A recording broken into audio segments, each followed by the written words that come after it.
Hi, my name is Josh Bauml. I'm an assistant professor of medicine at the Perelman School of Medicine at the University of Pennsylvania.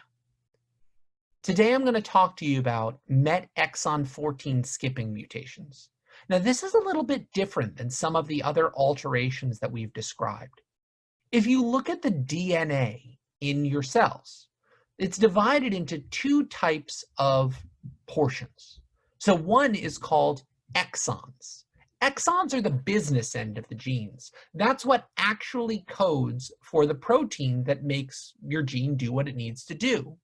But in between those exons are little direction sections. Those are called introns. They guide the cell in terms of figuring out when to turn the gene on, when to turn the gene off, and they guide other functions as the gene interacts with your cell. But before you actually have the gene expressed into a protein, those introns need to be removed. It's like when you buy something new and it has that little sticky stuff on it and you got to peel that off so it looks the way it's supposed to.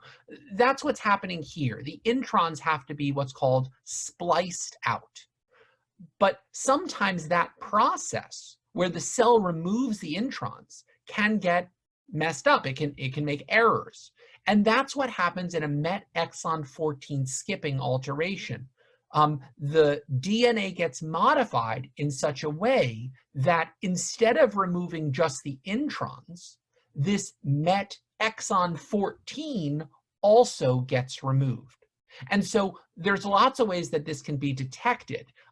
Sometimes if the next generation sequencing panel or the test that's being done by the oncologist and the pathologist looks at the introns, it can find them. That's really hard for those tests to do because the tests were really designed to look at the exons, to look at the business end of the genes.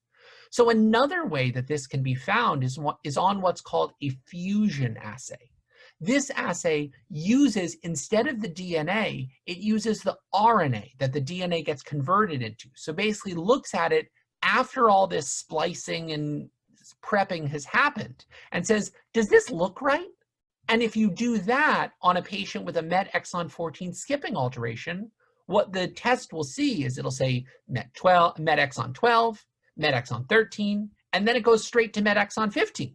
And the test can look at that and say, aha, exon 14 was skipped here. It's important to talk about this testing because the testing that has been done is not specifically looking at the introns or is not looking for this type of fusion, so to speak, it will miss this. And it's really important to look for this because this occurs, about the same frequency as ALK, about 3 to 5% of the time. There are some tumor types that have a much higher frequency, specifically sarcomatoid carcinomas, which can have up to 20 to 30% incidence of MET exon 14 skipping. MET exon 14 skipping was historically treated off-label with a drug called crizotinib. Crizotinib, you may know, is an ALK inhibitor, and it has some efficacy here. So the response rate is about 33%, but there are a couple of problems with using crizotinib in this space. One, that response rate's not as good as I'd like it to be. If we compare it to other targeted therapies, it's lower. And second of all, crizotinib does not have a good ability to get into the brain. So recently there was a new FDA approval for a drug called capmatinib. Capmatinib had a higher response rate. So in patients who had not received prior treatment, capmatinib was associated with a response rate of 67.9% and around 40% in patients with prior treatment. Importantly, capmatinib does have the ability to penetrate into the brain.